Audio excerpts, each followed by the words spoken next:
What if the problem in your relationship isn't where you live, but how you've slowly stopped seeing each other? After moving to Pennsylvania, our life looked stable, but inside, we were falling apart in silence. This is not just a love story, it's how small changes, simple words, and quiet moments rebuilt what we almost lost, and why you might not be as stuck as you think. A question that hurts. That question didn't come to me during a deep conversation. It came on a random Tuesday night, standing in my kitchen in Pennsylvania, holding a cup of cold coffee I forgot to drink. The house was quiet. Too quiet. Not peaceful quiet, the kind of quiet that feels like something is missing. And here's the strange part, on the outside, everything looked fine. We had a stable life. A clean home. A routine that worked. Bills were paid. Food was on the table. If someone looked at us from the outside, they might even say, "You made it." That classic version of success people chase. But inside the relationship, it felt like we were slowly disappearing. Not fighting. Not yelling. Just fading. And if you're watching this right now, maybe you know exactly what I mean. That moment when nothing is wrong, but nothing feels right either. When conversations become shorter. Eye contact becomes rare. And silence starts to feel heavier than words. Here's something most people won't tell you. Relationships don't usually break in big dramatic moments. They break quietly. Slowly. In the spaces between everyday life. And that's exactly where we were. Living in Pennsylvania added a layer of pressure I didn't expect. Not because of the place itself, but because of the lifestyle. Everything moves fast here. Work schedules are tight. People value independence. Everyone is busy building something, career, stability, future. And somewhere in that rhythm, we stopped building us. I remember one night, we were sitting on the same couch. Same room. Same time. But it felt like we were in two completely different worlds. She was scrolling on her phone. I was pretending to watch something on TV. No conversation. No laughter. No connection. Just presence without closeness. And your brain does something interesting in moments like this. It starts to create stories. Maybe this is just what long-term relationships feel like. Maybe this is normal. Maybe we've just changed. Psychologists call this emotional drift. It's when two people don't actively disconnect. They just stop actively connecting. And over time, that distance grows quietly, like a crack in glass that spreads without a sound. The scary part? You don't notice how far you've drifted, until you feel completely alone sitting right next to someone. That's where curiosity started to grow in me. Not panic. Not anger. Just a simple, uncomfortable question. When did we stop trying? And that question is dangerous, in a good way.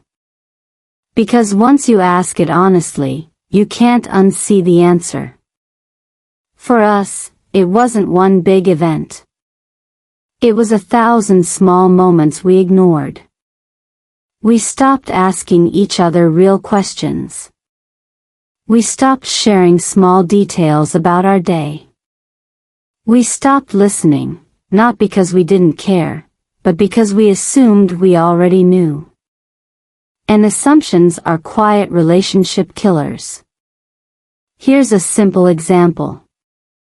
Instead of asking, "How was your day?" and actually listening, I would just say, "Long day, huh?" It sounds similar, right? But it's completely different. One invites connection. The other closes it. And in a fast-paced life in the US, especially in places like Pennsylvania where routine becomes everything, these small communication shortcuts become habits. Efficient, but empty. Now here's where it gets interesting. I didn't realize how deep this problem was until something unexpected happened. We had to explain something simple, in English. Not because we didn't understand each other, but because we were trying to improve our communication in a new way. Just a small daily habit. Nothing serious. At first, it felt awkward. Slow sentences. Simple words. Pauses everywhere. "I feel tired today. I think we don't talk much." It sounded almost childish. But something strange happened. For the first time in a long time, we were actually listening. Because when language becomes simple, emotions become clearer. There's no room for overcomplicated explanations. No hiding behind long sentences. You say what you feel. Direct. Honest. And suddenly, I heard her again. Not just her words. Her feelings. That moment didn't fix everything. Not even close. But it cracked something open. It made me realize that maybe the problem wasn't that love was gone. Maybe we just forgot how to express it. And this is where many people give up too early. Because they think love should feel natural all the time. Effortless. Easy. Automatic. But the truth? Love is a skill. And like any skill, if you stop practicing it, you get worse. There's actually research from relationship psychology showing that couples who engage in small, intentional communication habits daily, even just 10 minutes, report significantly higher satisfaction than those who rely only on feeling in love. Not big gestures. Not dramatic changes. Just small, consistent effort. That's it. But here's the challenge. When you feel disconnected, the last thing you want to do is try. Your brain says, "Why bother?" Your emotions say, "It's too late." And your habits keep you stuck in the same pattern. That's why this story matters. Because what happened next wasn't a miracle. It was uncomfortable. Awkward. Slow. But it worked. Not because we changed everything at once. But because we started with something small enough to not feel overwhelming. And that small change? It started right there, in silence, with two people who almost stopped trying. So before you think your situation is hopeless, let me ask you something. What if nothing is broken, and you just stopped paying attention? That question might irritate you a little. Good. Because sometimes, the truth doesn't wake you up gently. It shakes you. And this story is exactly about that moment. The moment when you realize you're not losing love. You're losing connection. And connection can be rebuilt. Slowly. Awkwardly.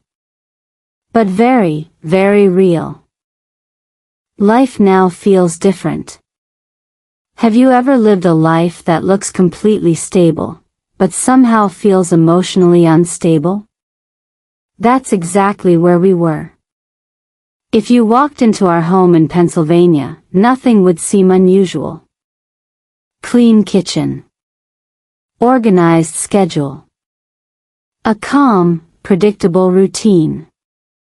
The kind of life many people dream about when they imagine living in the United States. Wake up early. Go to work. Come home. Eat dinner. Rest. Repeat. Simple. Efficient. Safe. But here's the truth no one really talks about.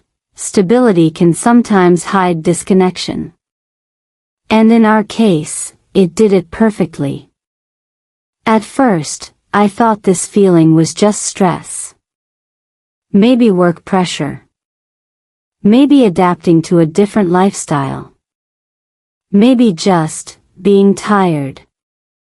That's what most people tell themselves, right? It's just a phase. Things will get better. But days turned into weeks. Weeks turned into months. And nothing changed. Same routine. Same silence. Same emotional distance. And here's where life in America, especially in a place like Pennsylvania, quietly shapes your relationship without you noticing. Everything here is structured. Time is money. Efficiency is respected. People move fast, think fast, live fast. You start organizing your life around productivity. But relationships? They don't work like that. You can't schedule emotional connection like a meeting. You can't optimize love. And when you try to fit your relationship into a system designed for efficiency, something important starts to disappear. Presence. Real presence. I remember one specific moment. It wasn't dramatic at all. We were having dinner. Same table. Same food. Same routine. But something felt off. We were both eating, but not really together. She looked at her phone. I checked mine. A few short sentences. Did you pay the bill?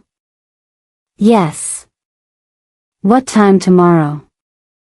Same as usual. And that was it. Conversation over. It sounds normal, right? But think about it. When was the last time you had a conversation that wasn't just about logistics? Not about bills.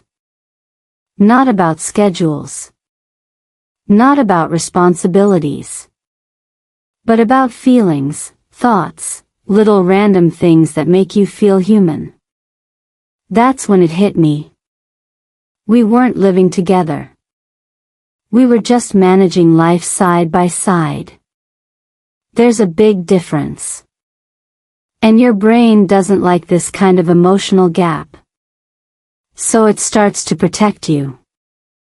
It lowers your expectations. It tells you, this is enough.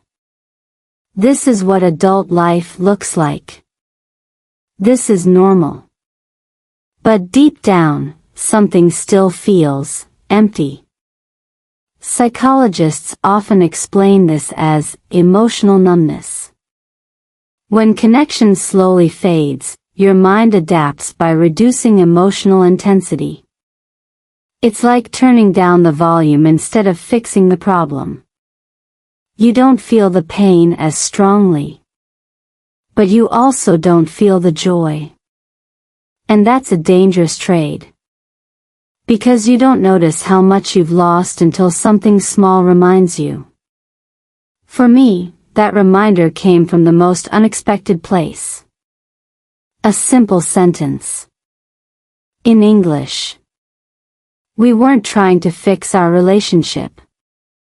Not yet. Honestly, we didn't even fully admit there was a problem. We just wanted to improve our English a little bit. That's it. Something light. Something practical. So we made a small habit. 10 minutes a day. No pressure. Just simple conversation. At first, it felt awkward. Like two strangers trying to communicate. I am a little tired today.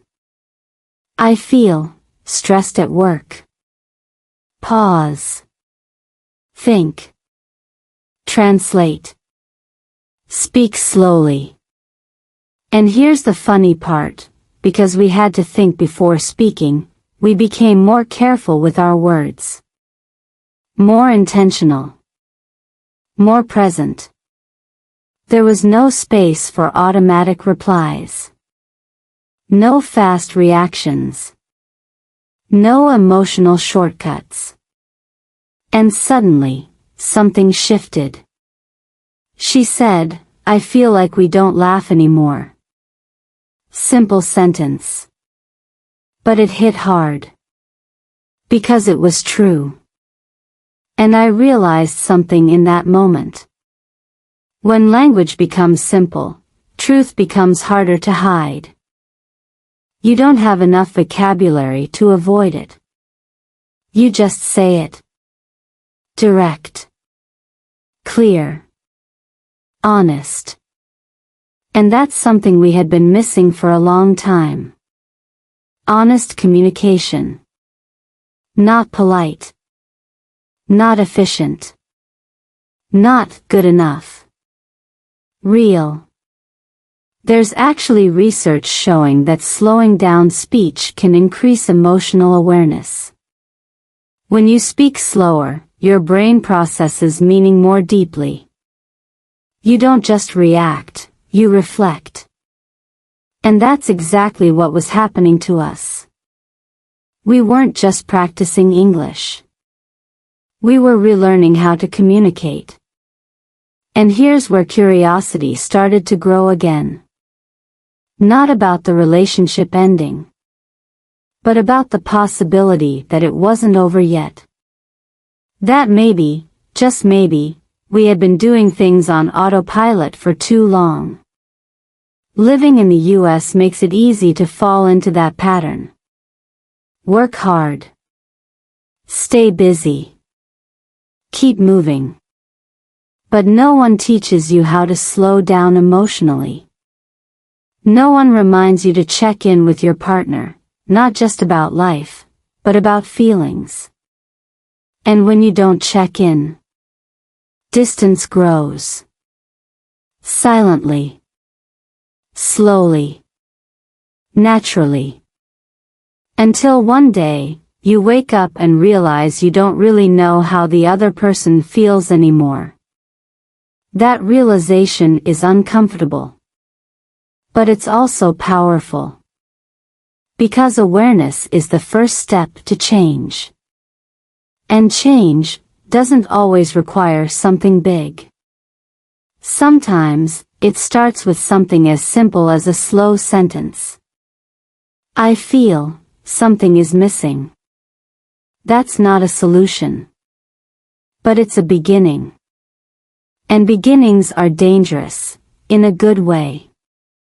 Because once you start noticing the truth, you can't go back to pretending everything is fine. So let me ask you something. When was the last time you slowed down enough to really hear your partner? Not just their words, but what they're trying to say underneath. If you can't remember, that might be your answer. Because sometimes, the problem isn't that life is too hard. It's that life is too automatic. And automatic is where connection quietly disappears. But here's the twist. What if slowing down is the fastest way to fix what's falling apart? That's exactly what we started to discover. And what came next? It wasn't comfortable. But it was real. And it changed everything. The distance at home. Have you ever felt lonely while sitting right next to the person you love? Not physically alone. Not abandoned. Just emotionally out of reach. It's a strange kind of loneliness. Quiet. Polite. Almost invisible. The kind you can hide behind a normal life, a shared home, even shared responsibilities. That's exactly where we were. Living together in Pennsylvania, under the same roof, following the same routine, but somehow, it felt like we were slowly becoming strangers with a shared address. And the scary part? Nothing dramatic caused it. No betrayal. No big fight. No moment you can point to and say, that's when everything broke. It was softer than that. More dangerous. It was distance, built from small, ordinary days. I started noticing it in the smallest ways. The way we stopped looking at each other when talking. The way our conversations became shorter, not because we had nothing to say, but because we stopped trying to say it. The way silence became the default setting of our evenings. At first, I told myself it was normal. People get busy. Life gets routine. This is just adulthood. But here's something uncomfortable. Normal doesn't always mean healthy. And routine can slowly erase connection if you're not careful. There's a concept in psychology called parallel living. It's when two people share space, responsibilities, and time, but not emotional experience. You're together, but not really with each other. And once you fall into that pattern, it becomes automatic. You wake up, follow your roles, complete your tasks, and go to sleep. Everything works. Except the relationship. I remember one evening so clearly, it almost felt like a scene from a movie, but nothing was happening. We were both home early. No stress. No deadlines. No distractions. Technically, it was the perfect time to connect. But we didn't. She sat at the dining table, scrolling through something. I was on the couch, flipping through channels without actually watching anything. We were only a few steps away from each other. But emotionally, it felt like miles. And in that moment, I had a strange realization. Distance doesn't start with space.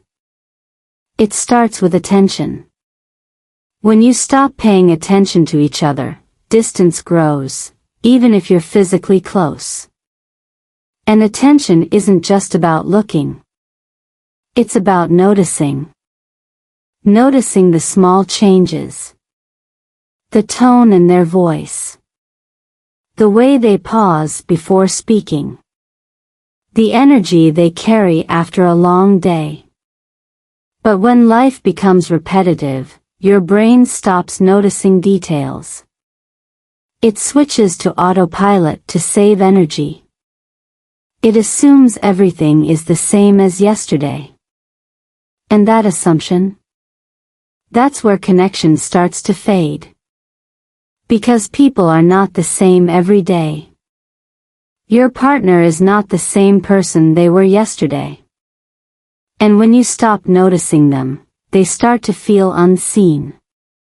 And when someone feels unseen long enough, they stop trying to be seen. That's how distance grows quietly. Not through conflict, but through absence. I didn't fully understand this until something small, but powerful, happened during our simple English practice. We had made it a habit by now. Just a few minutes each day. No pressure. Just slow, basic conversation. One night, I asked her something different.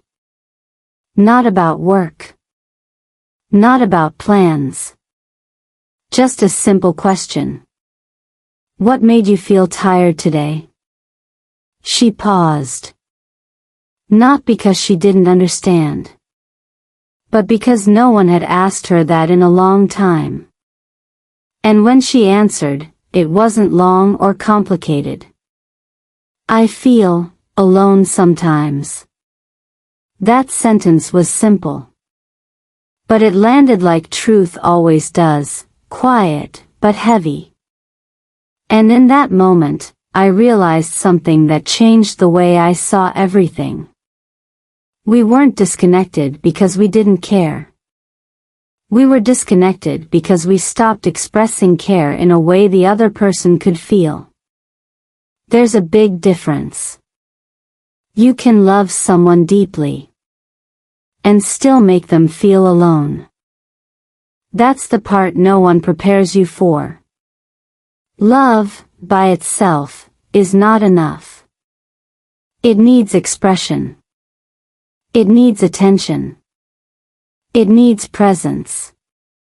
And without those, even strong relationships can slowly weaken. What made it worse in our situation was the environment we were living in. Life in the US rewards independence. Handle your own problems. Stay strong. Keep moving forward. These are powerful values. But in a relationship, too much independence can turn into emotional isolation. You stop sharing struggles. You stop asking for support. You don't want to burden the other person. So you keep things inside. And over time, both people are carrying weight, silently. Separately. That's exactly what we were doing. Living strong, but alone. Together, but distant. And here's the ironic part. The more distance we felt, the less we wanted to reach out. Because reaching out feels risky. What if they don't respond? What if nothing changes? What if it's already too late? So instead, we stayed quiet. And silence became our habit. But habits can be changed. Slowly. Awkwardly. Intentionally. And that change doesn't start with a big emotional speech. It starts with something much smaller. A question. A pause. A moment of real attention. That's what our English practice accidentally created. A space where we had to slow down. Where we had to listen carefully. Where we couldn't rely on automatic responses. And in that space, we started noticing each other again. Not perfectly. Not consistently. But enough to feel something shift. And once you feel that shift, even slightly, you realize something important. Distance is not permanent. It's just the result of repeated patterns. And patterns can be changed. But only if you're willing to see them first. So let me ask you something. Right now. Not yesterday. Not last week. Right now. Do you truly see the person next to you?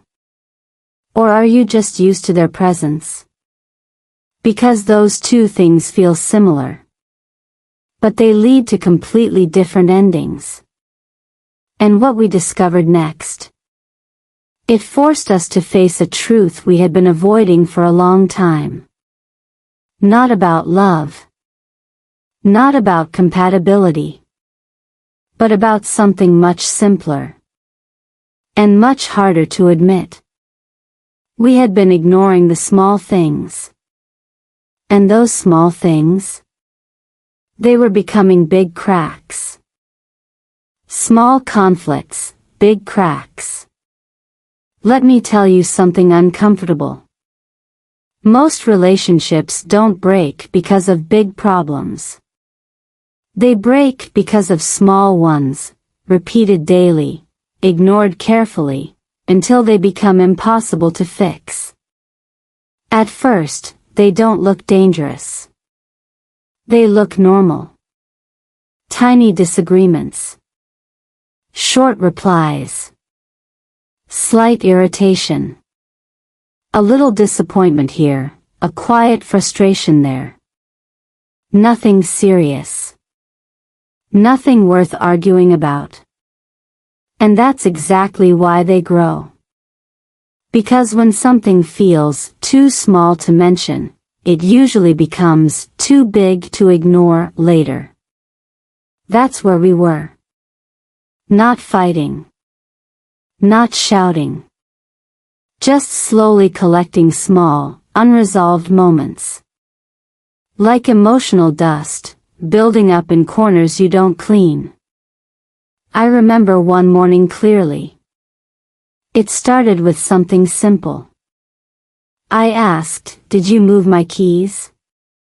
She said, "No. I couldn't find them." I checked again. Still nothing. Then I said, slightly annoyed, "You always move things and forget."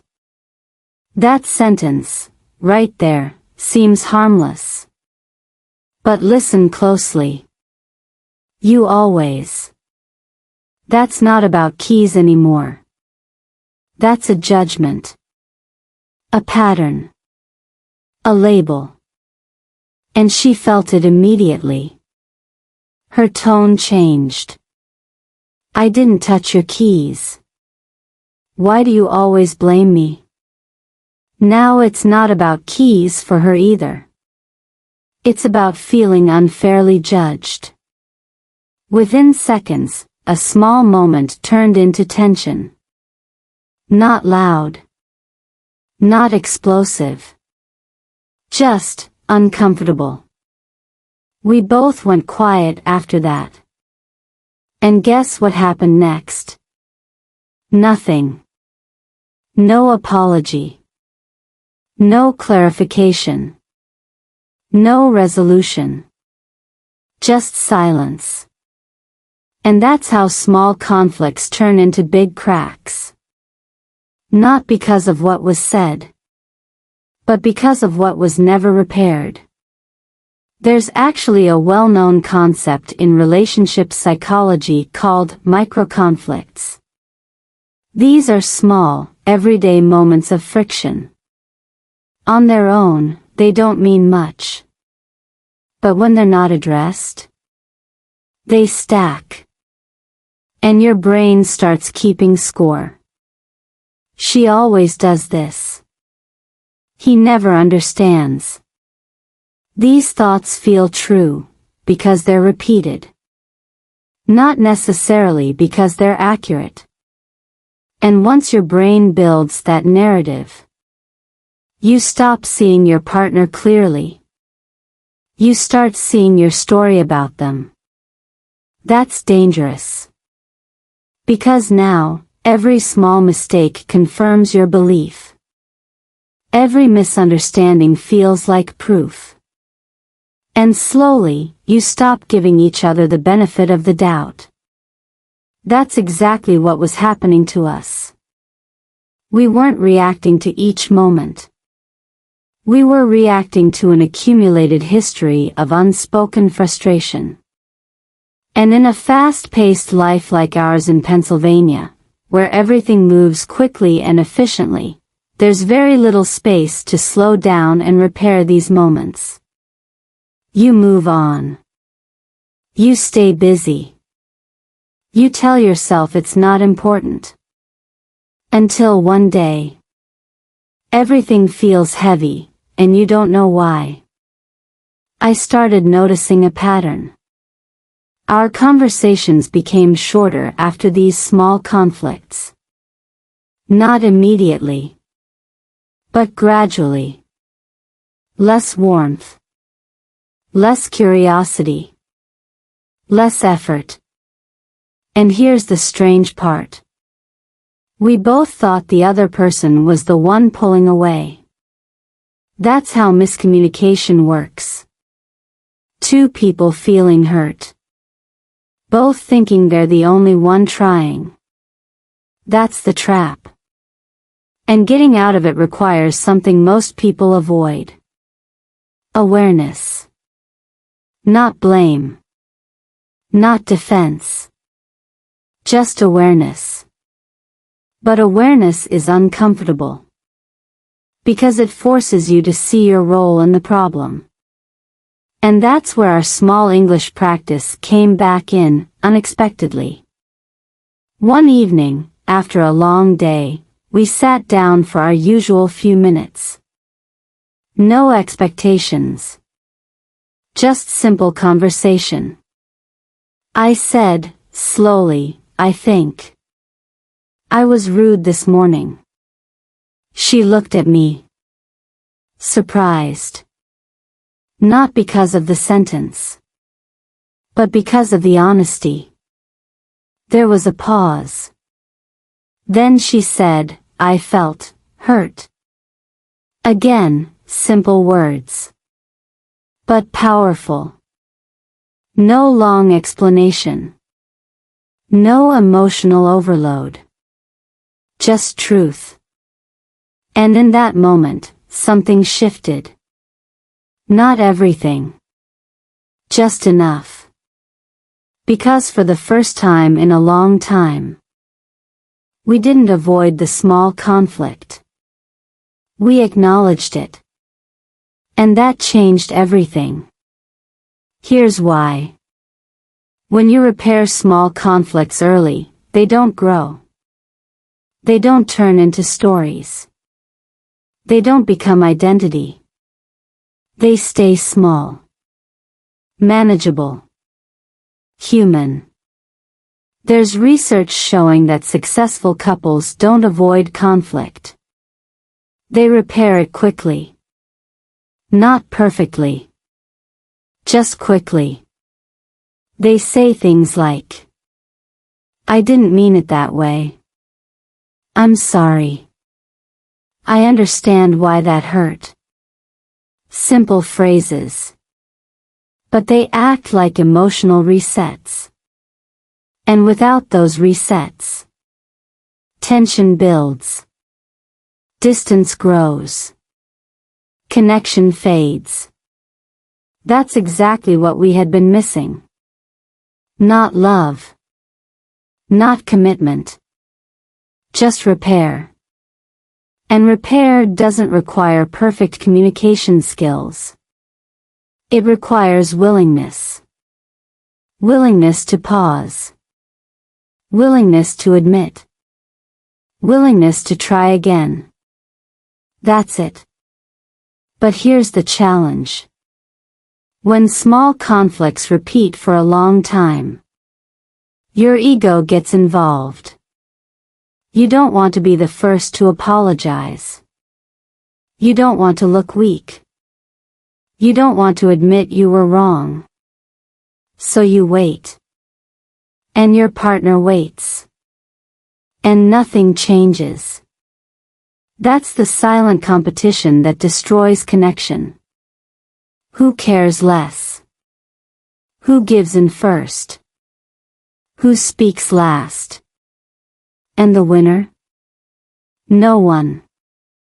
Because the relationship loses. That's something we had to learn the hard way. But once we saw it, we couldn't ignore it anymore. We started noticing these small moments more clearly. The tone in our voice. The words we used. The assumptions we made.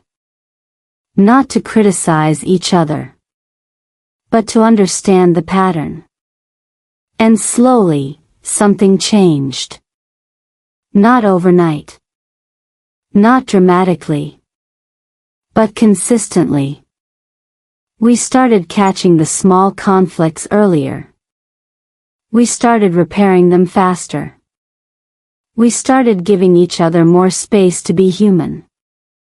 And here's the most important part. We stopped treating small problems like they didn't matter. Because they do. A lot more than you think. So let me ask you something. Right now. Think about your last small disagreement. Did you repair it? Or did you just move on? Because moving on without repairing is how small cracks become permanent damage. And what we discovered next. It wasn't about conflict.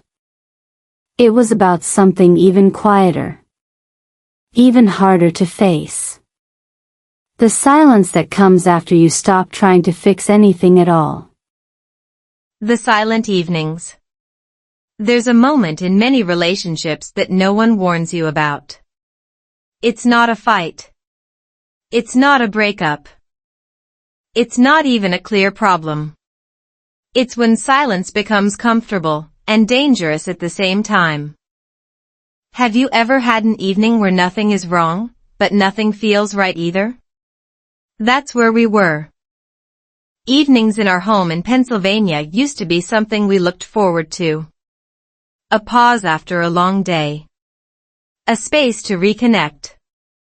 To laugh. To share small stories that didn't matter, but somehow meant everything. But somewhere along the way, those evenings changed.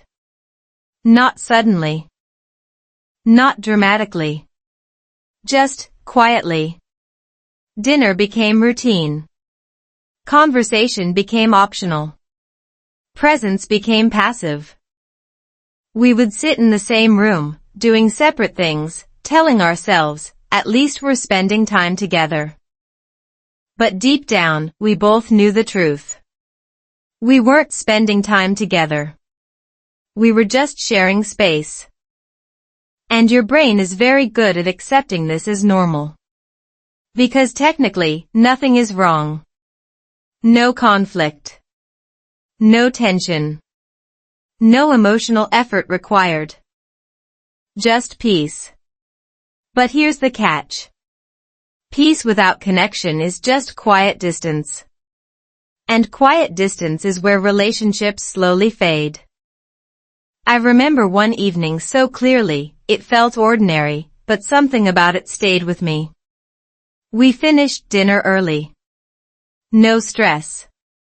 No plans. No distractions. The perfect moment to talk. But we didn't. She went to the couch. I stayed at the table for a while, pretending to check something on my phone. Minutes passed. Then more. The room was silent, except for the soft background noise of a TV we weren't really watching. And in that silence, I felt something uncomfortable. Not loneliness exactly. More like disconnection. The kind that makes you question things you don't want to question. Is this what it's supposed to feel like? Did we just run out of things to say? Or did we stop trying to say them? That last question stayed with me. Because if you stop trying, silence becomes easier. Safer. More predictable. You don't risk saying the wrong thing. You don't risk being misunderstood. You don't risk conflict. But you also don't create connection. And that's the trade-off most people don't realize they're making. You protect yourself from discomfort. And lose closeness at the same time. Psychologists sometimes call this emotional avoidance. When communication feels risky, your brain chooses silence as a safer option. It reduces stress in the short term. But over time, it increases distance. And distance, left alone, becomes permanent. That's exactly what was happening to us. We weren't avoiding each other. We were avoiding the effort it takes to truly connect. And effort feels heavy when you're already tired. Life in the U.S. doesn't slow down for your relationship. Work continues. Responsibilities grow. Schedules fill up. And by the time evening comes, you don't feel like talking. You feel like resting. So you choose silence. And that choice, repeated daily, becomes a habit. A quiet, invisible habit that slowly replaces connection. That's what made our evenings so dangerous. They felt peaceful. But they were empty. And emptiness, when it becomes routine, is hard to notice. Until one day, you feel it all at once. That realization didn't come from a big moment. It came from something small. Again. During our simple English practice. That night, we almost skipped it. We were both tired. No energy. No motivation. But for some reason, we still sat down. Just a few minutes. I didn't know what to say. So I kept it simple. I think we don't talk at night. She looked at me. Then she nodded. I feel the same. That was it. No long explanation. No emotional speech. Just two simple sentences. But something about that moment felt different. Because we finally said out loud what we had both been feeling silently. And once something is spoken, it becomes real. You can't ignore it anymore. Silence loses its power the moment you break it. That's when I understood something important. Silence is not the problem. Unspoken feelings are. You can sit in silence with someone and feel completely connected. Or you can sit in silence and feel completely alone. The difference? Whether there is emotional honesty underneath. And for us, that honesty had been missing. Not because we didn't care. But because we didn't make space for it. That's when we decided to try something small. Not a big solution. Not a dramatic change. Just a simple shift. Instead of letting evenings pass automatically, we added intention. Just a few minutes. No phones. No distractions. No pressure. Just one question. Simple. Honest. Something like, what did you feel today? Not what did you do? Not what happened? But what did you feel? That question changes everything. Because it moves the conversation from information to emotion. And emotions are where connection lives. At first, it felt awkward. Of course it did. We weren't used to it anymore. There were pauses. Short answers. Moments where we didn't know what to say. But we stayed with it. And slowly, something shifted. The silence didn't disappear. But it changed. It became softer. Less heavy. More comfortable. Because now, it wasn't hiding anything. It was just silence. And that's the difference most people miss. You don't need to talk all the time to feel connected. But you do need to feel understood. And understanding doesn't happen automatically. It requires intention. even in small doses. That's what our evenings started to become. Not perfect. Not deeply emotional every time. But real. And real is enough to rebuild something that felt lost. So let me ask you something. When your day ends and everything becomes quiet, what fills that silence? Comfort? Or distance? Because the answer to that question might tell you more about your relationship than any argument ever could. And what we discovered next. It wasn't about talking more. It was about something deeper. Learning how to truly listen again. A simple habit changed us.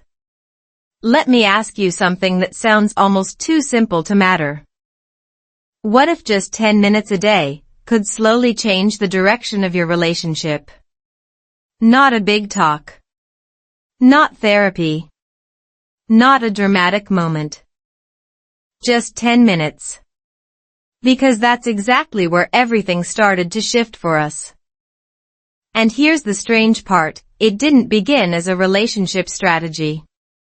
It started as something practical. We just wanted to improve our English. That's it. No deep intention. No emotional goal. Just a small habit we thought might be useful in daily life here in the U.S. But sometimes, the smallest habits unlock the biggest changes. At first, it was awkward. We sat across from each other, trying to form simple sentences. Slow. Careful. Almost like beginners. I feel tired today. I think work is stressful. Pause. Think. Find the right words. Speak again. It didn't sound impressive. It didn't sound natural. But it was something we hadn't done in a long time. We were paying attention. To each other. To the words. To the meaning behind the words. And when you slow down like that, something interesting happens in your brain. You stop reacting. And you start noticing. There's research in cognitive psychology that shows when we slow down our speech, we increase emotional awareness. Your brain has more time to process not just what is being said, but what is being felt. And that's exactly what started happening between us. We weren't just speaking English. We were listening in a different way. A deeper way. Because when language becomes simple, emotions become clearer. You don't have enough vocabulary to hide. You can't over-explain. You can't escape into long, complicated sentences. You just say what you feel. Direct. Honest. Sometimes even uncomfortable. And that discomfort? That's where change begins. I remember one moment that still feels very clear. We were doing our usual short practice. Nothing special. Then she said, slowly, I feel we are like roommates. Not angry. Not emotional. Just honest. And that sentence stayed in the air. Because it was true. We had built a life together. But we had stopped feeling like a couple. And hearing it in simple English made it even more powerful. Because there was no drama in the words. No blame. No exaggeration. Just truth. And truth, when it's simple, is hard to ignore. That's when I realized something important. This small habit wasn't just helping us communicate. It was creating a safe space. A space where we could say things we had been avoiding. Without pressure. Without fear. Without needing the perfect words. And that's something many relationships are missing. Not love. Not commitment. Just a safe space to be honest. In a fast-paced environment like the U.S., especially when life becomes structured and busy, people forget to create that space. You talk when necessary. You communicate for efficiency. But you don't always communicate for connection. And over time, that difference becomes very clear. Our 10-minute habit started to change that. Slowly. Subtly. But consistently. We didn't talk about everything. We didn't fix every problem. But we started showing up. And showing up matters more than you think. Because consistency builds trust. Even in small ways. There's a principle in behavioral psychology called microhabits. These are small, repeatable actions that don't feel overwhelming. And because they're easy to maintain, they create long-term change. That's exactly what this became for us. Not a big effort. Not a heavy responsibility. Just something simple we could do every day. And because it was simple, we didn't avoid it. That's the key. Most people try to fix relationships with big conversations. Big emotional moments. Big changes. But big things are hard to repeat. And anything you can't repeat won't last. Small habits, on the other hand? They stay. They grow. They compound. And over time, they change everything. I started noticing small differences. We made more eye contact. We paused more before responding. We asked more questions.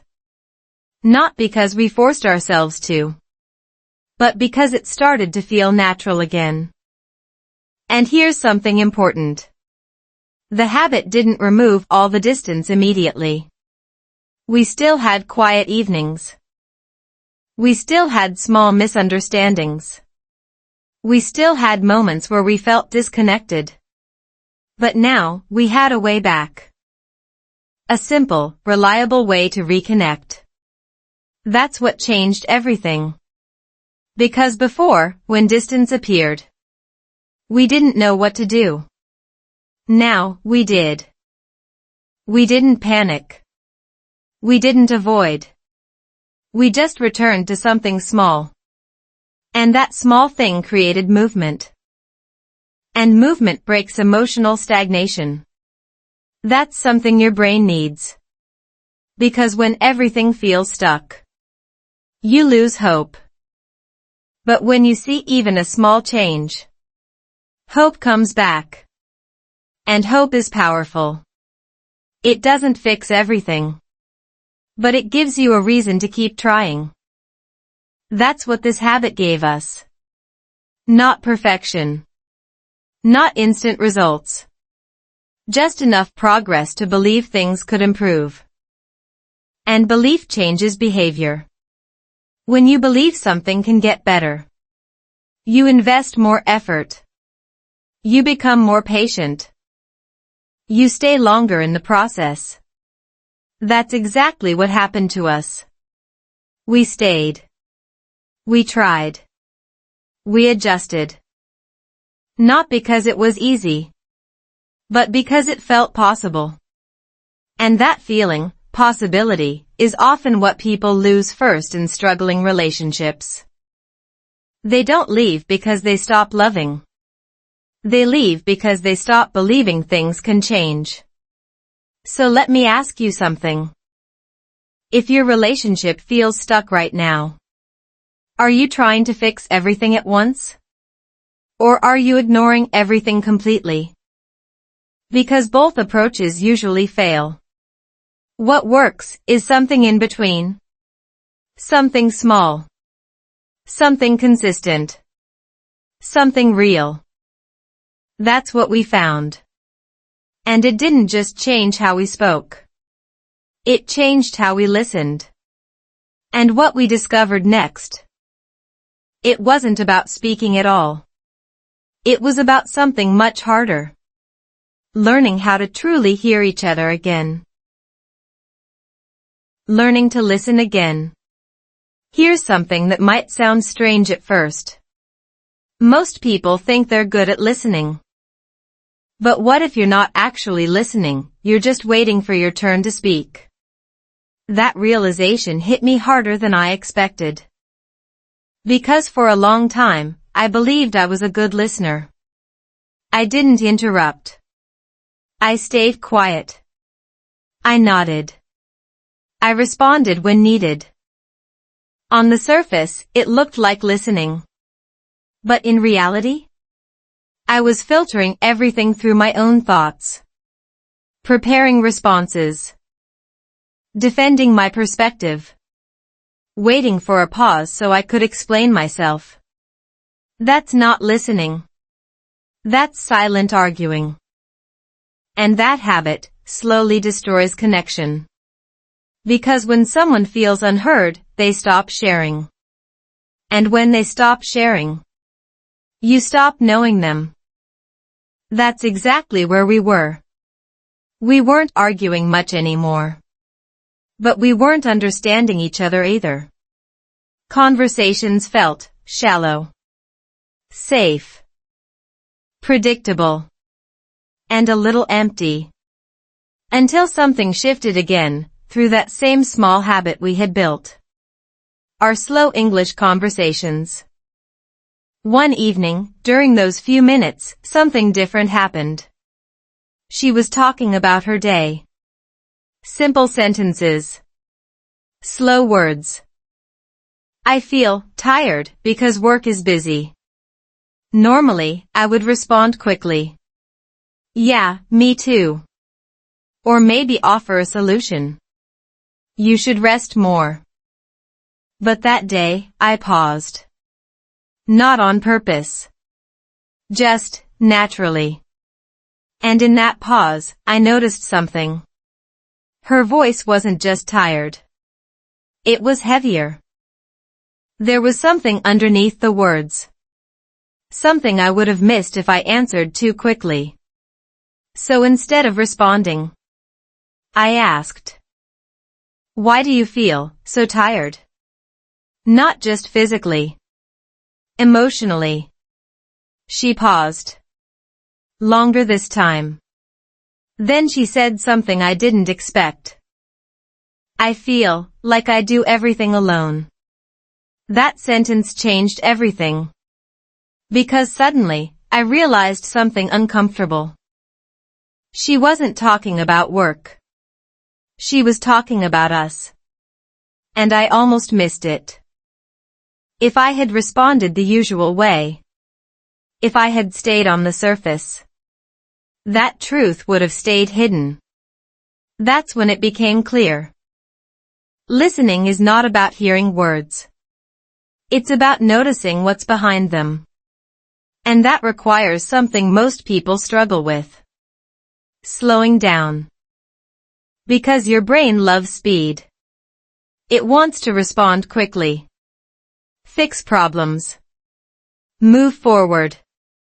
But emotional connection doesn't work at high speed. It requires space.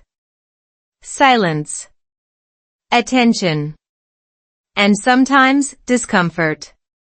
There's actually a concept in psychology called active listening.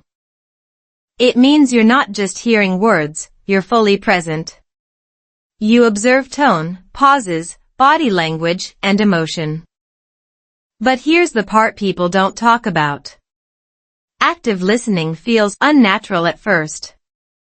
Because it requires you to stop thinking about yourself. To stop preparing your response. To stop trying to be right. And instead, just be there. Fully. That's hard.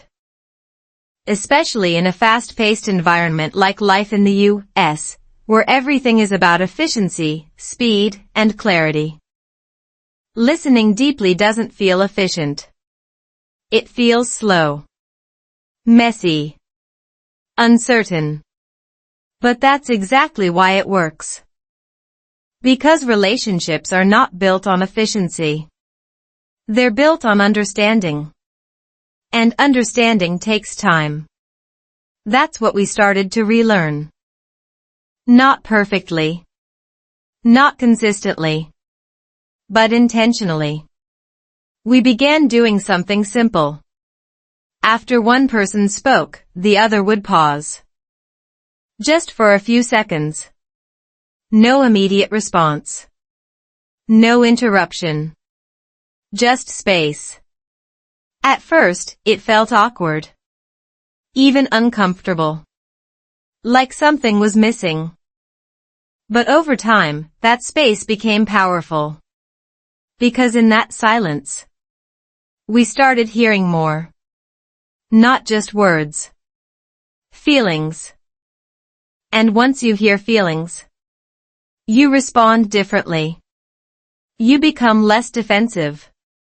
Less reactive. More curious. And curiosity is the opposite of conflict. Instead of thinking, how do I respond? You start thinking, what are they really trying to say? That shift changes everything. I remember another moment clearly. She said, I feel like you don't understand me. In the past, I would have reacted immediately. That's not true. I do understand you. Defensive. Automatic. But this time, I paused. And I asked, what do you feel? I don't understand? That question opened something. She explained. Slowly. Carefully. And as I listened, really listened, I realized she was right.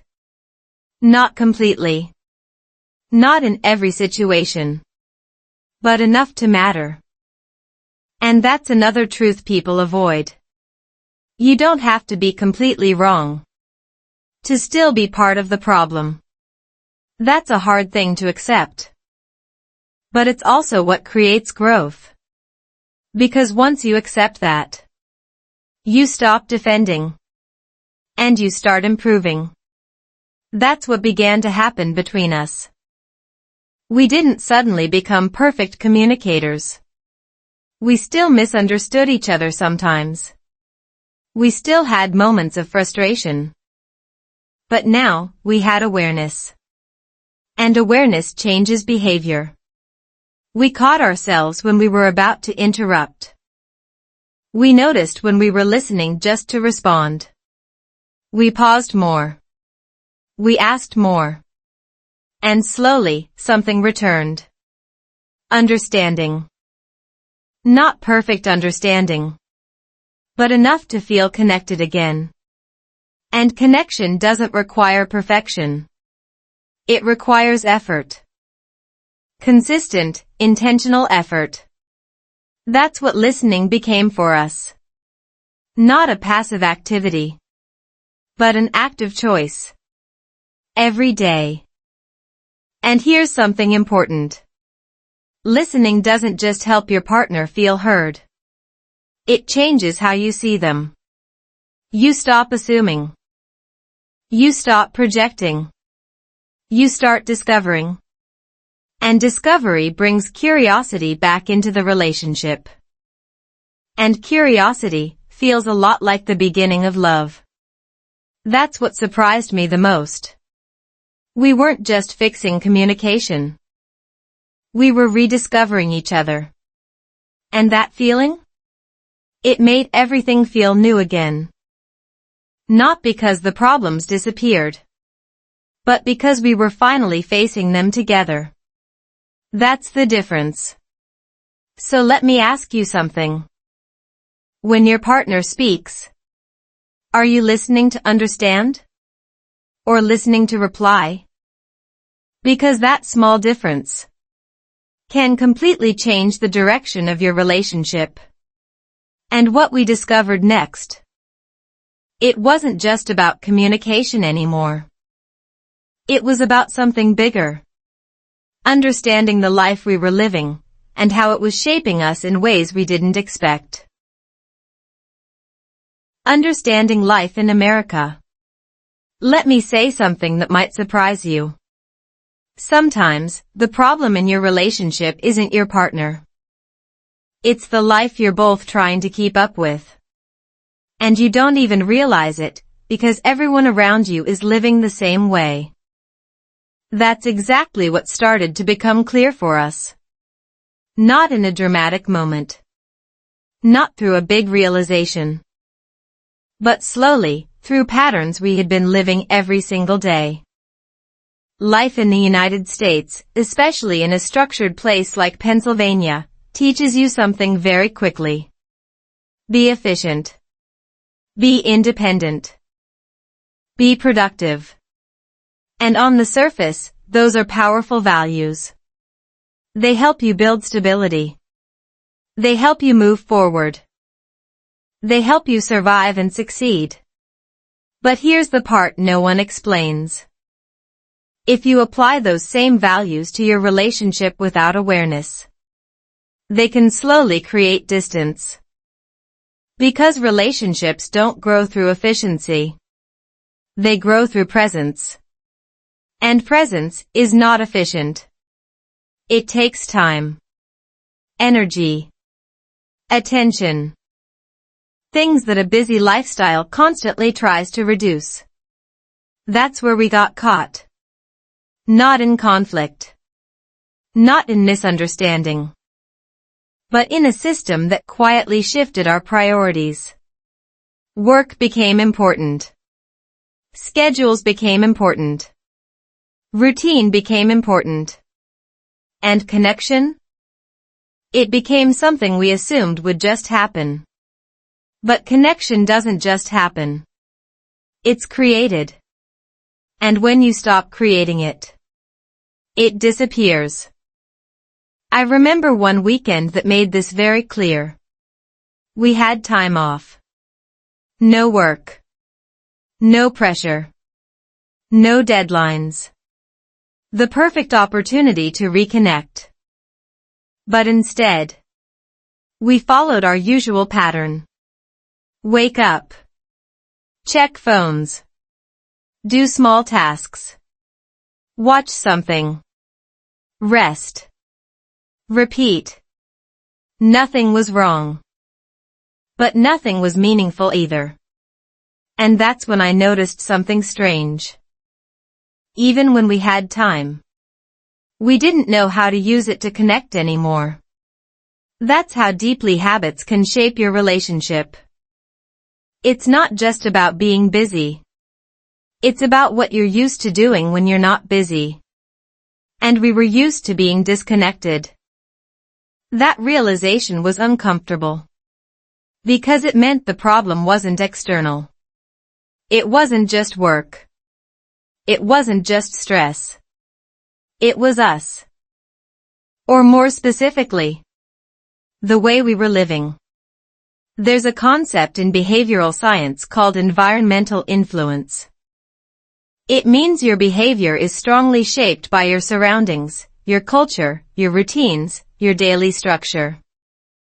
And in a fast-moving environment like life in the U.S., everything pushes you toward productivity. Even your mindset changes. You start measuring your day by what you completed, not by what you experienced. And that shift? It affects your relationship more than you think.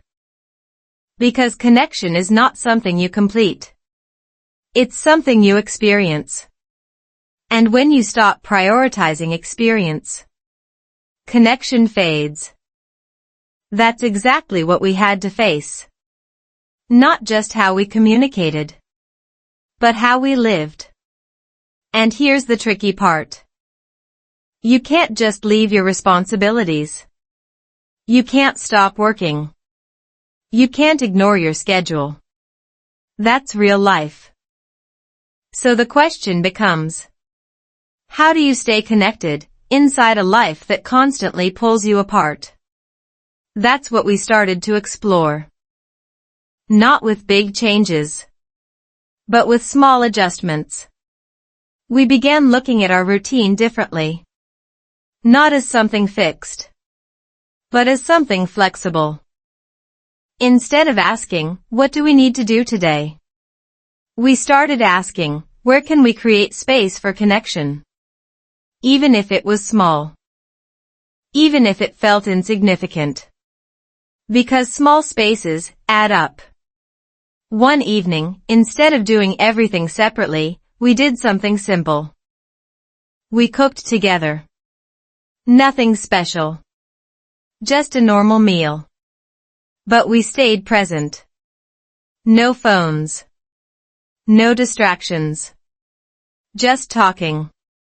Laughing a little. Making small mistakes. It wasn't perfect. But it felt different. Real. And that's when I understood something important. Connection doesn't require more time. It requires different attention. You can spend hours together and feel nothing. Or spend 10 minutes together and feel close. The difference is not the time. It's the presence. That shift changed how we approached our life. We didn't try to escape the system. We didn't try to completely change our lifestyle. We just became more intentional inside it. We added small moments of connection into our existing routine. Not extra time. Just better use of time. And that made it sustainable. Because anything that feels too big, too complicated, too time-consuming, won't last. That's why many people struggle. They think they need to fix everything. But real change doesn't work like that. It works through small, repeatable actions. And those actions need to fit your life. Not fight it. That's what we started to build. A version of our life that included connection. Not as an extra task. But as a natural part of our day. And here's the interesting part. As we became more aware of our environment, we also became more aware of ourselves. Our reactions. Our habits. Our expectations.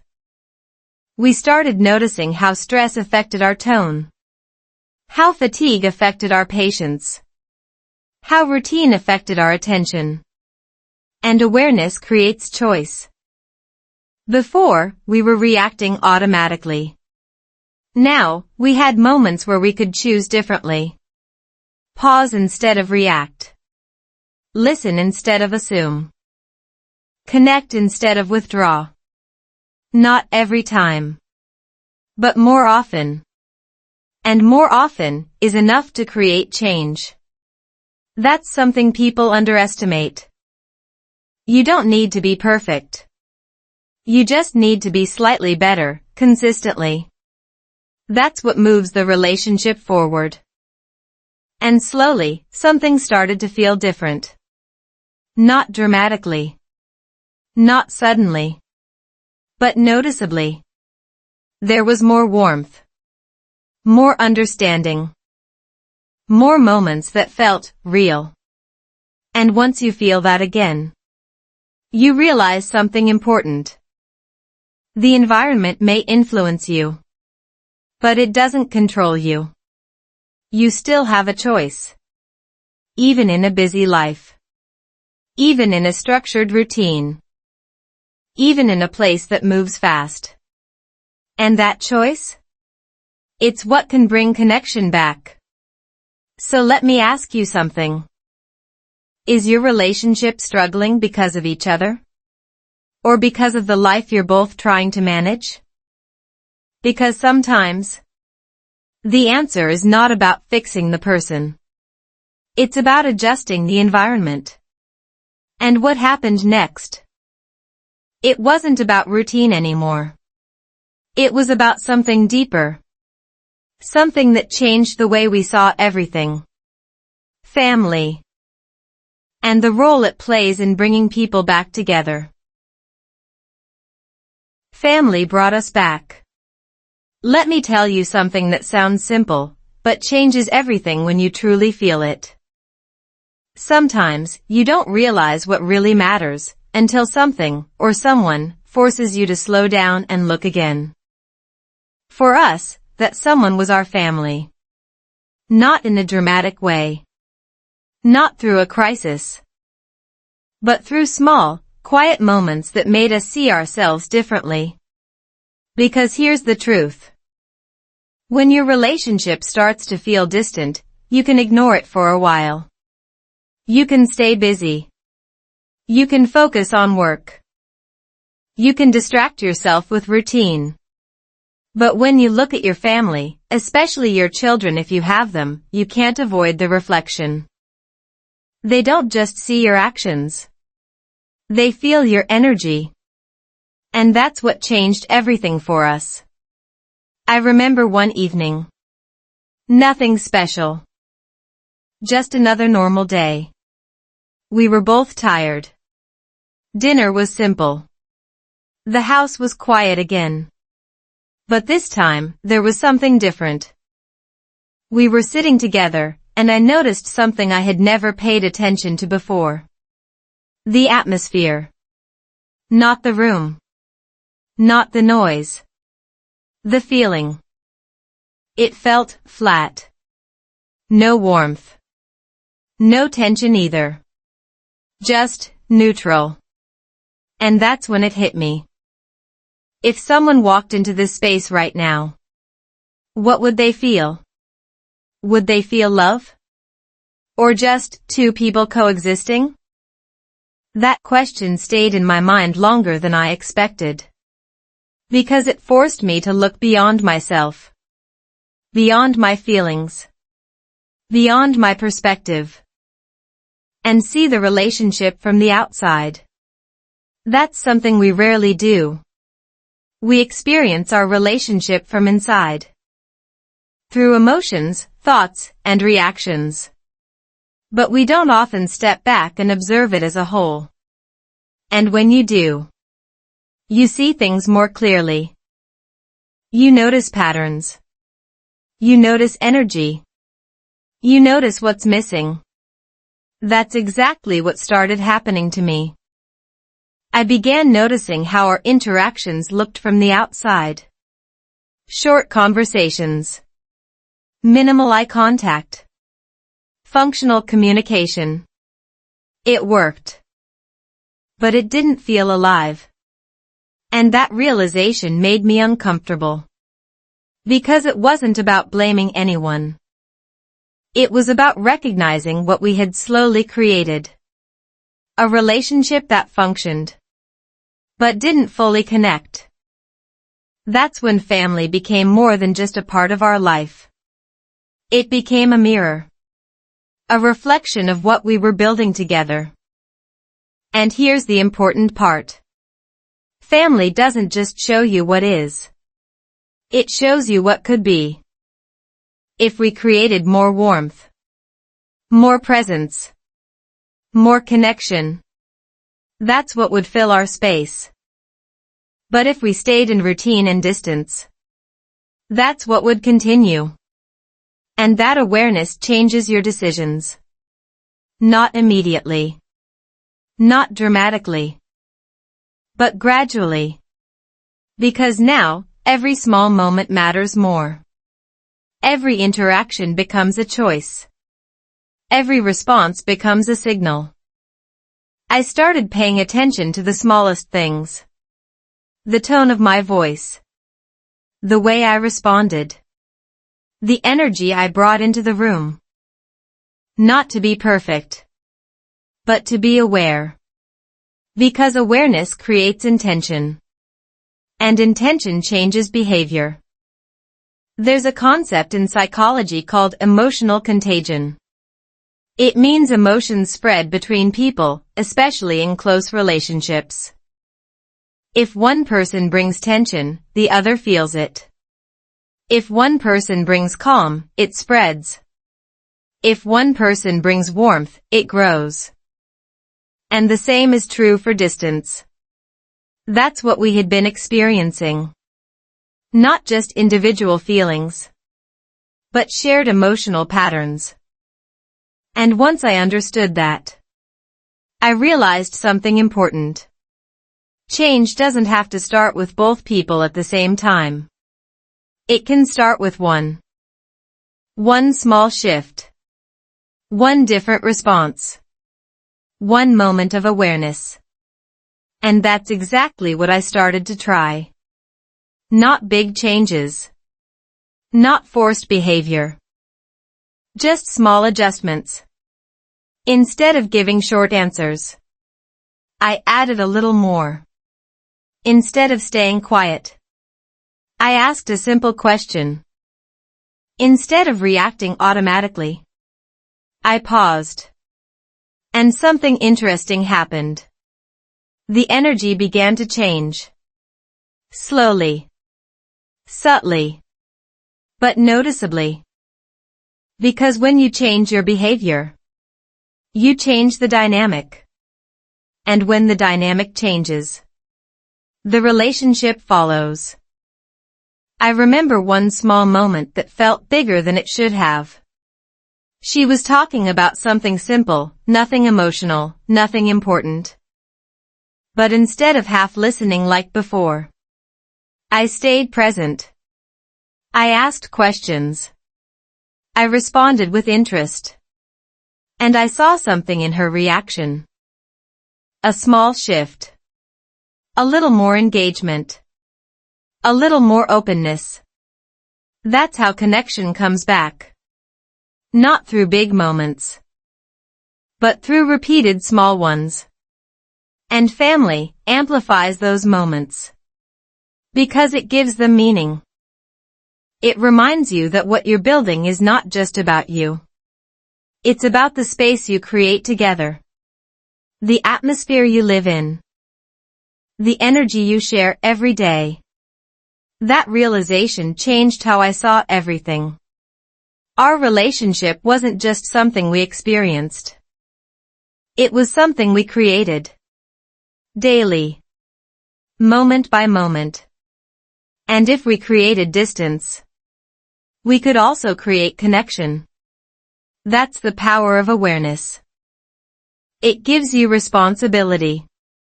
But it also gives you control. And control, when used correctly, creates hope. Because now, you're not stuck. You're not waiting for things to magically improve. You're actively shaping what happens next. That's what family helped me understand. Not through words. Not through advice. But through reflection. Through presence. Through the simple realization that what we were building mattered more than we thought. So let me ask you something.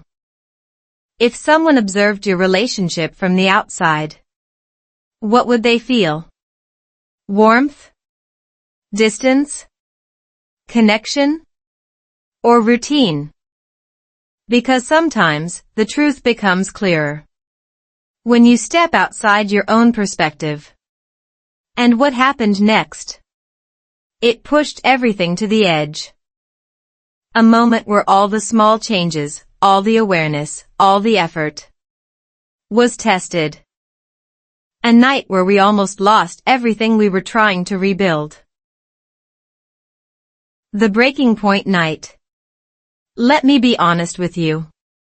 Change doesn't feel real until it gets tested. You can build better habits. You can communicate more. You can become more aware.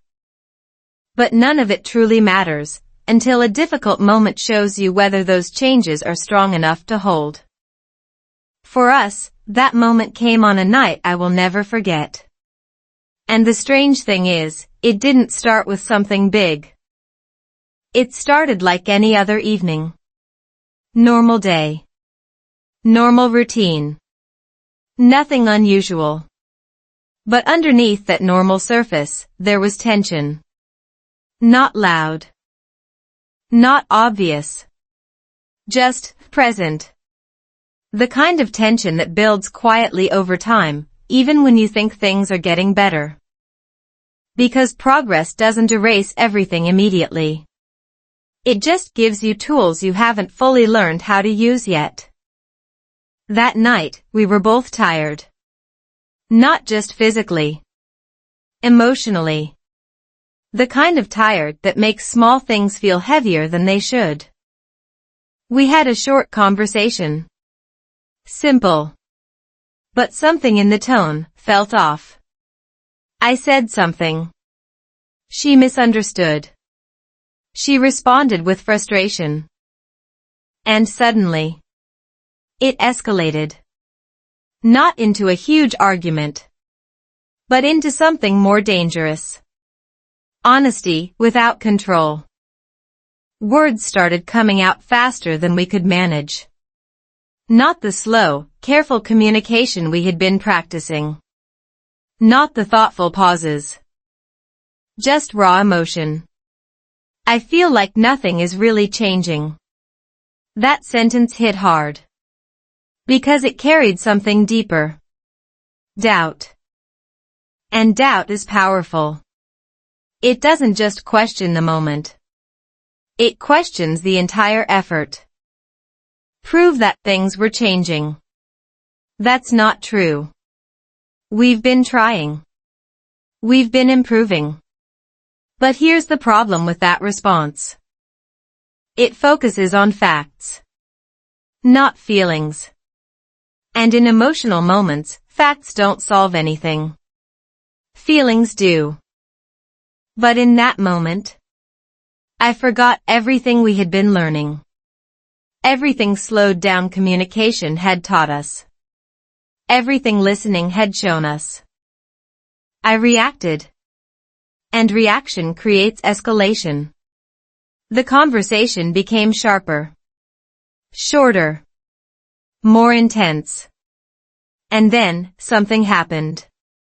Silence. But not the calm silence we had started to build in our better moments. This was different. Heavy. Cold. The kind of silence that feels like a wall. We stopped talking. But this time, it didn't feel like rest. It felt like distance, coming back stronger. And in that moment, a thought crossed my mind. What if this is where it ends? Not in a dramatic way. Not in a clear decision. But in that quiet, slow realization that sometimes people don't break up suddenly. They just stop trying at the same time. That thought is terrifying. Because it doesn't come with a clear action. It comes with surrender. And surrender feels easy when you're tired. When you've tried. When you're not sure if it's enough. That's where many relationships end. Not with a fight. But with a quiet decision to stop investing energy. I sat there, in that silence, feeling that weight. And for a moment, I understood why people give up. Because trying again feels harder than letting go. But then something small happened. Again. Not dramatic. Not powerful. Just small. I remembered our habit. The simple one. Slow words. Simple sentences. No pressure. And even though everything inside me wanted to stay silent, I said something. Slowly. I feel scared right now. That sentence changed everything. Because it broke the pattern. It wasn't defensive. It wasn't reactive. It was honest. And honesty, when it's real, softens the moment. She looked at me. Not angry. Not distant. Just present. There was a pause. And then she said, quietly, I feel the same. That's when everything shifted. Not back to perfect. Not back to easy. But back to connection. Because underneath the frustration, underneath the doubt, Underneath the tension, we were both feeling the same thing. Fear. Fear that things wouldn't change. Fear that we would lose what we had. Fear that all the effort wasn't enough. And once that fear was spoken, it lost its power. That's something people don't realize. Unspoken emotions grow stronger. Spoken emotions become manageable. That's the difference. We didn't solve everything that night. We didn't fix every problem. But we did something more important. We stayed. We didn't walk away emotionally. We didn't shut down completely. We didn't let silence win. We used the simplest tool we had built. And it worked. Not perfectly, but enough. There's a principle in psychology that says, in moments of stress, people don't rise to their expectations, they fall to their habits. That night proved it. If we hadn't built that small habit of slow, honest communication, we would have fallen into old patterns. Silence. Distance. Avoidance. But because we had practiced something different, we had another option. And we chose it. That's what made the difference. Not perfection. Not strength. Just a different choice in a difficult moment. And that's where real change happens. Not in easy days. Not in calm conversations. But in moments when everything feels like it's falling apart. And you still choose to try. That's what defines whether a relationship survives. So let me ask you something. When things get difficult, do you fall into your old patterns? Or do you have something better to fall back on? Because in the moments that matter most, you won't have time to think. You'll only have what you've practiced. And what we discovered next. It wasn't about surviving one difficult night. It was about making a decision. A clear, intentional choice about what we wanted moving forward. Not just reacting to problems, but choosing a direction. Choosing change, not escape. Let's be honest for a second. Walking away is often easier than changing. Not because leaving is simple, but because staying and changing requires something most people avoid. Responsibility. Not just for your actions, but for your patterns, your habits, your reactions, your silence. That's the part no one talks about when a relationship feels like it's falling apart. People ask, should I stay or should I leave? But they rarely ask the deeper question. If I stay, am I willing to change? That's where everything shifted for us. Not during the argument. Not during the silence. But the next morning. After the breaking point. After the emotions settled just enough to think clearly again. There was no dramatic conversation. No big speech. Just a quiet awareness in the room. We both knew something important had happened. Not because it was loud, but because it was honest. And honesty forces decisions. You can't go back to pretending everything is fine. You have to choose. Stay the same or change. And here's the uncomfortable truth. Changing is not about fixing your partner. It's about facing yourself. That's hard. Because it means letting go of something your brain loves. Being right. Your brain wants to protect your identity. I'm not the problem. I've been trying. They don't understand me. And sometimes, those thoughts are partly true. But they're also incomplete. Because in any relationship, both people contribute to the pattern.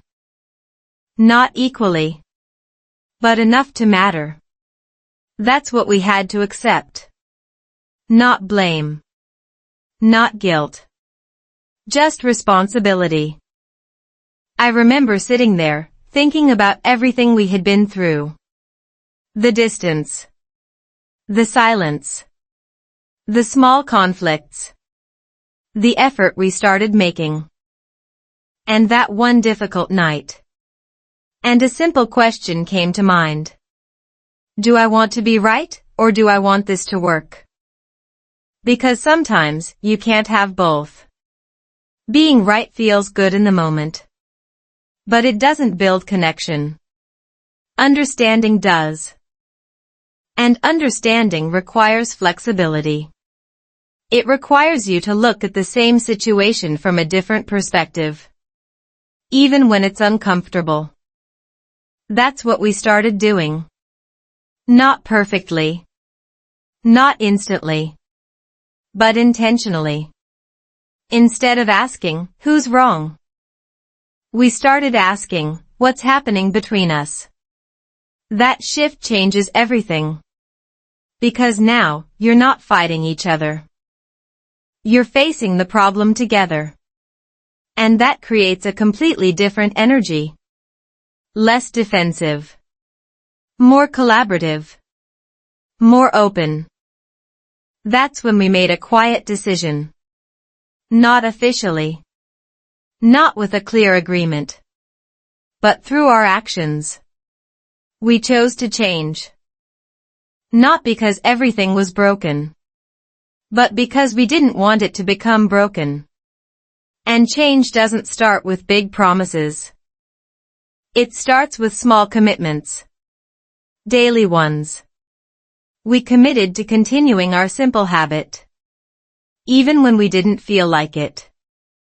We committed to pausing before reacting. Even when emotions were strong. We committed to asking questions instead of making assumptions. Even when it felt easier to stay silent.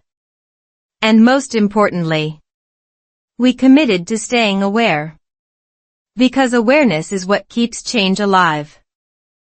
Without it, you fall back into old patterns.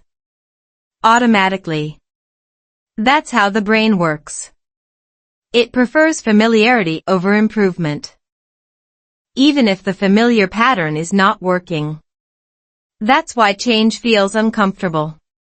Because you're interrupting something automatic. And anything automatic feels natural. Even when it's not helpful. That's something we had to understand deeply. We weren't bad at relationships. We were just repeating patterns we hadn't questioned. And once you see the pattern, you have a choice. Continue it. Or change it. That's where real growth happens. Not in big moments. But in repeated small decisions. I noticed something interesting during this phase. Change didn't feel dramatic. There were no big emotional highs. No sudden transformation. It felt steady. Quiet. Sometimes even boring. But consistent. And consistency builds trust. Not just between two people. But within yourself. You start trusting your ability to show up differently.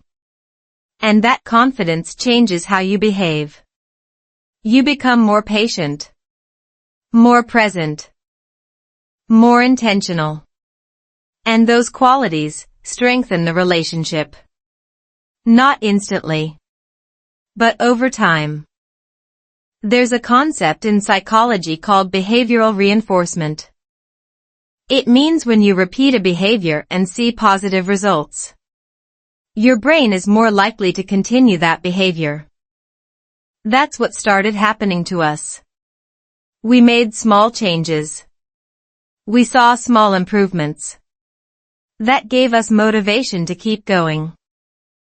And that cycle continued. That's how real change works. Not through one big moment, but through repeated small wins. And those small wins started to add up. Conversations felt easier. Silence felt lighter. Conflicts felt more manageable. Not gone, but less overwhelming. And that's enough to keep moving forward. Because progress doesn't need to be perfect. It just needs to exist. That's what many people misunderstand. They expect change to feel amazing. But most of the time, it just feels different. And different is enough. Because different means you're no longer stuck. That's what we realized. We weren't stuck anymore. We were moving. Slowly. But in the right direction. And that direction matters more than speed. Because speed without direction leads nowhere. But even slow movement, in the right direction, changes everything over time. So let me ask you something. If your relationship feels difficult right now, are you trying to escape the problem? Or are you willing to change your role in it? Because escape gives you temporary relief. But change gives you long-term results. And that's the difference. That's the choice. And what came next? It wasn't about effort anymore. It wasn't about struggle. It was about something surprising. Something we didn't expect to feel again. Love, but in a completely new way. Love, but not the same. Let me tell you something most people don't expect. When a relationship survives a difficult phase, it doesn't go back to what it used to be. It becomes something different. And if you're lucky, something better. But not in the way you imagine. Because the old love most people miss? It's often based on excitement, newness, emotion, intensity. And those things are powerful. But they're not stable. What we found after everything we went through was a different kind of love. Quieter. Deeper. More intentional. And at first, it felt unfamiliar. Almost strange. Because it didn't have the same highs. The same emotional rush. But it had something else. Something we didn't realize we needed. Stability. And here's the part that surprised me the most. Stability doesn't feel exciting at the beginning. It feels calm. Predictable. Even a little boring. But over time, that calm becomes something incredibly valuable. Because you stop questioning everything. You stop overthinking every silence. You stop wondering if something is wrong. You start feeling safe. And safety changes how you love. You become more open. More relaxed. More yourself.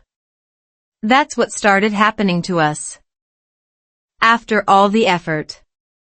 After the difficult night. After choosing to change. We slowly entered a new phase. Not perfect. But different. Conversations became easier. Not because we had nothing to say. But because we no longer avoided saying things. Silence became comfortable. Not because we were distant. But because we were at peace. And small moments started to feel meaningful again. That's when I realized something important. Love isn't just a feeling. It's an environment. It's the space you create together. The way you talk. The way you respond. The way you show up for each other. Even in ordinary moments. And that environment determines how the relationship feels. Before, our environment was functional. Things worked. But something was missing. Now, our environment felt alive again. Not through big gestures, but through consistency. And consistency builds something powerful. Trust. Not the dramatic kind, but the quiet, everyday trust. The kind that says, I know how you'll respond. I feel safe being honest. I don't have to protect myself all the time. That kind of trust changes everything. Because once it's there, you stop fighting for control. You stop keeping score. You stop holding back. And that's when love feels natural again. But here's the key difference. This version of love is not automatic. It's built, maintained, protected, through awareness and intention. That's what we learned. Love doesn't survive on its own. It evolves based on what you do daily. Ignore it, and it slowly fades. Invest in it, and it grows stronger. That's the reality most people don't want to accept. Because it means love is not just something you feel. It's something you practice. And practice requires effort. But not exhausting effort. Not constant struggle. Just small, consistent actions. That's what made the difference for us. We didn't become perfect. We still had misunderstandings. We still had moments of frustration. But those moments didn't define the relationship anymore. Because we had something stronger. A foundation. Built through everything we had been through. And that foundation made the relationship resilient. There's a concept called emotional resilience. It means the ability to recover from difficult moments. Not avoid them. Not eliminate them. But move through them without breaking. That's what we gained. Not a perfect relationship, but a stronger one. And strength matters more than perfection. Because perfection is fragile.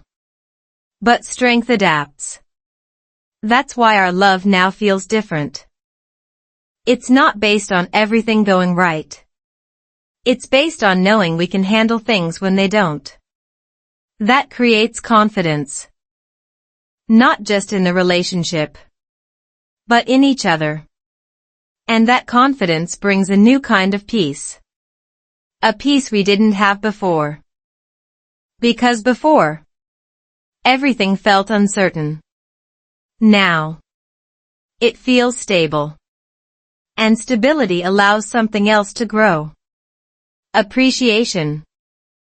You start noticing small things again. A simple conversation. A shared moment. A quiet evening. And instead of taking them for granted, you value them. Because you know what it feels like when they're missing. That awareness changes how you experience everything. Even ordinary life feels more meaningful. And that's where we are now. Not in a perfect relationship, but in a real one. One that went through distance, through doubt, through a breaking point, and chose to rebuild. Step by step, moment by moment, choice by choice. So let me ask you something. If your relationship feels different right now, are you trying to go back to what it used to be? Or are you open to building something new? Because sometimes, the relationship doesn't need to be saved. It needs to be rebuilt. And rebuilding creates something stronger than before. That's what happened to us. Not because we had all the answers, but because we stayed. We tried. We changed. And we didn't give up at the same time. That's the real reason it worked. Not luck. Not timing. Just choice. Repeated over time. And if you take anything from this story, let it be this. You don't need a perfect relationship. You need a relationship where both people are willing to grow.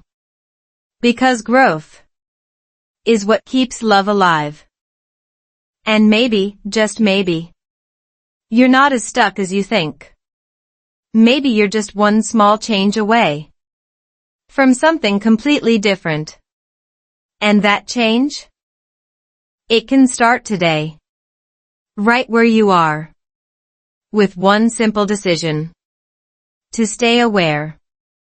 To stay present. And to choose connection. Even when it's not easy. That's where everything begins. Before you leave this video, let me ask you one last question. What if the moment you feel like giving up is actually the moment your relationship is about to change? Not because everything suddenly becomes easy, but because you finally see clearly. Where you stopped trying. Where you stopped listening. Where you stopped choosing each other in the small, everyday moments. Our story didn't end with a perfect relationship. It didn't turn into a fairy tale. But it became something real. Something steady. Something we built together. And maybe that's what you need to hear today. You don't need a perfect partner. You don't need a perfect situation.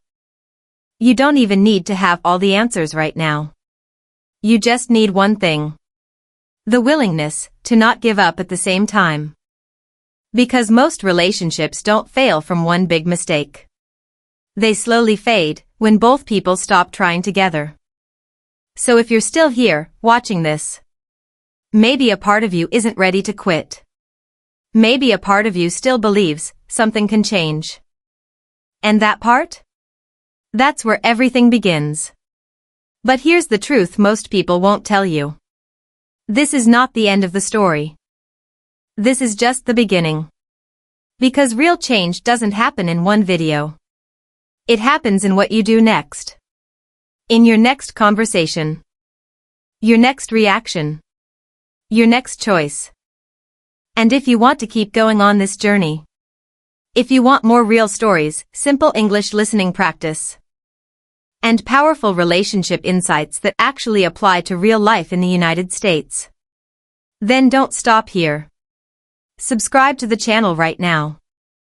Because the next story might be the one that helps you understand your relationship in a way you never have before. Like this video if something here felt real to you. Comment below, I choose to try again, not for us, but for yourself. And most importantly, stay. Stay a little longer in the conversation. Stay a little more patient in the moment. Stay just long enough to see what could happen if you don't give up too early. Because sometimes, love doesn't need a miracle. It just needs two people who are willing to try again. See you in the next story.